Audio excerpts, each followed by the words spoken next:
جس بندے نے کاروبار کیا دین کے اصولوں پر رہ کے، جس بندے نے کاروبار کیا ہے اللہ تعالیٰ کو راضی کرنے کے لیے، جس بندے نے لوگوں سے فراڈ نہیں کیا، ناپ تول میں کمی نہیں کی، دھوکہ نہیں دیا، فریب نہیں کیا، اس نے کسی کا جھوٹ نہیں بولا، کسی کا مکر نہیں کیا، کسی کا فریب نہیں کیا،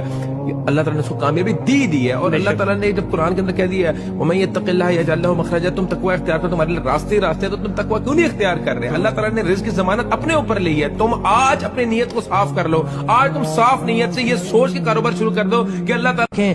جس بندے نے کاروبار کیا دین کے اصولوں پر رہ کے، جس بندے نے کاروبار کیا ہے اللہ تعالیٰ کو راضی کرنے کے لیے، جس بندے نے لوگوں سے فراڈ نہیں کیا، ناپ تول میں کمی نہیں کی، دھوکہ نہیں دیا، فریب نہیں کیا، اس نے کسی کا جھوٹ نہیں بولا، کسی کا مکر نہیں کیا، کسی کا فریب نہیں کیا،